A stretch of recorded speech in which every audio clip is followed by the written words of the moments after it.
ദൈവത്തിൻ്റെ അതിപരിശുദ്ധമേറിയ നാമം വാഴ്ത്തപ്പെടുമാറാകട്ടെ.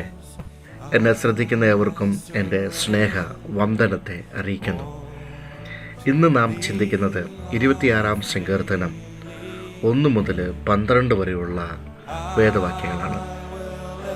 നിങ്ങൾ ചെയ്യാത്ത എന്തിനെയെങ്കിലും കുറിച്ച് നിങ്ങളെ ആരെങ്കിലും എപ്പോഴെങ്കിലും കുറ്റപ്പെടുത്തിയിട്ടുണ്ടോ? നേതാക്കന്മാർക്ക് പലപ്പോഴും അവർ ചെയ്യാത്തതിനെ കുറ്റം ഏറ്റുവാങ്ങേണ്ടി വരാറുണ്ട്.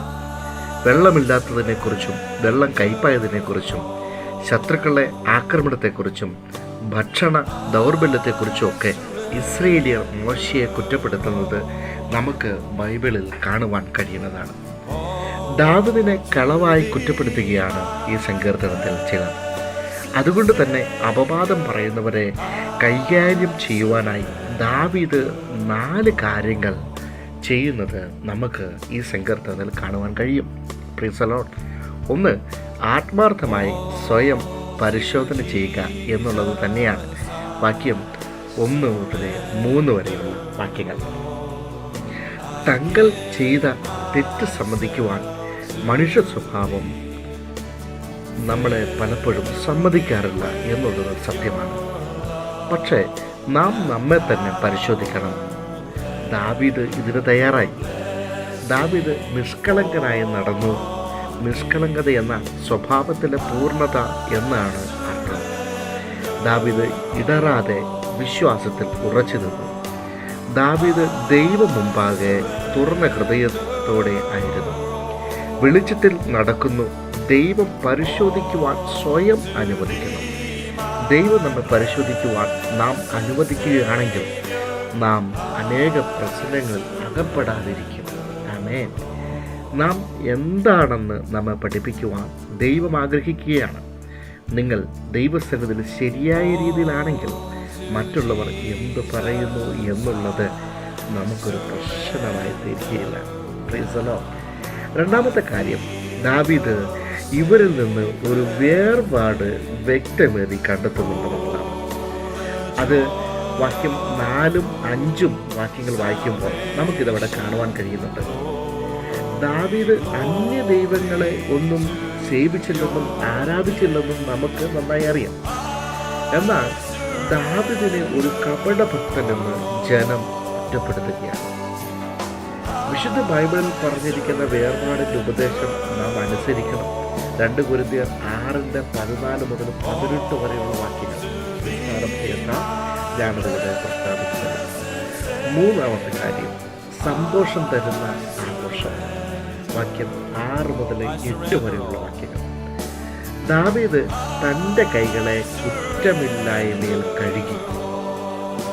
അവൻ വെള്ളത്താലും രക്തത്താലും ശുദ്ധീകരിക്കപ്പെട്ടു. അവൻ ദൈവത്തെ സ്തുതിക്കുക, സ്നേഹിക്കുക മാത്രമല്ല, അവനെ മഹത്വപ്പെടുത്തുന്നവയെക്കുറിച്ച് ഈ കുറ്റപ്പെടുത്തലുകളുടെ നടുവിൽ ദാവീദ് ചിന്തിച്ചു കൊണ്ടിരുന്നു എന്നുള്ളത് ചിന്തിക്കുമ്പോൾ നമുക്ക് വളരെ അത്ഭുതമായി തോന്നും. 4-ാമത്തെ കാര്യം എൻ്റെ വളരെയേറെ ആകർഷിച്ച ഒരു തീരുമാനമാണ്. 4-ാമതായി ഒരു എളിയ തീരുമാനമെടുപ്പാനിടയായി. വാക്യം 9 മുതൽ 12 വരെയുള്ള വാക്യങ്ങൾ വായിക്കുമ്പോൾ അവിടെ ദാവീദ് പറയുന്നു, ഞാനോ എൻ്റെ നിഷ്കളങ്കതയിൽ നടക്കും.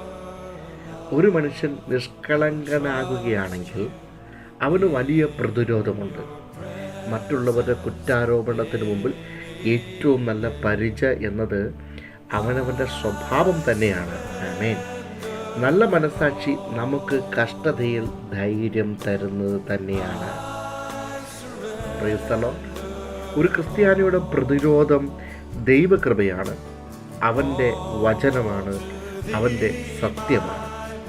അതുമൂലം നമുക്ക് സധൈര്യം നടക്കുവാൻ സാധിക്കുന്നു. ദാവീദിൻ്റെ കാലുകൾ സമനിലത്ത് നിൽക്കുന്നു. അവൻ തനിയെ നിൽക്കുകയല്ല, മറിച്ച് ദൈവം അവനെ നിർത്തിയിരിക്കുകയാണ്. Price the Lord. ജനത്തിന് നിങ്ങളെ കുറ്റം ചേർത്താൻ കഴിയും, എന്നാൽ പരിഹാസികൾ നിങ്ങളെ തോൽപ്പിക്കുവാൻ ഒരിക്കലും സമ്മതിക്കരുത്. നിങ്ങൾ നിഷ്കളങ്കരായി നടക്കുകയാണെങ്കിൽ നിങ്ങളുടെ സ്വഭാവം നിങ്ങൾക്ക് പരിചയമായിരിക്കും. വിശുദ്ധമായി ജീവിക്കും. സാഹചര്യങ്ങൾക്കനുസരിച്ച് ചാഞ്ചാടരുത്. ഒരുവൻ നിങ്ങളെ പഴി പറയുമ്പോൾ ദൈവകൃപയും ദൈവശബ്ദവും ദൈവിക സത്യവും നിങ്ങളെ സംരക്ഷിക്കുമെന്ന് പരിപൂർണമായി വിശ്വസിക്കുവാൻ ദാവീദ് ഈ സങ്കീർത്തനത്തിലൂടെ നമ്മളോട് ഉപദേശവും തരുന്നുണ്ട്. അതെ, ഈ സങ്കീർത്തന വാക്യങ്ങളാൽ ദൈവം നിങ്ങളെ ഏവരെയും ധാരാളമായി അനുഗ്രഹിക്കട്ടെ. നല്ലൊരു ദിവസം നിങ്ങൾക്ക് ഞാൻ ആശംസിക്കുന്നു. കർത്താവ് നിങ്ങളെ ധാരാളമായി സഹായിക്കുകയും അനുഗ്രഹിക്കുകയും ചെയ്യുമാറാകട്ടെ. ആമേൻ.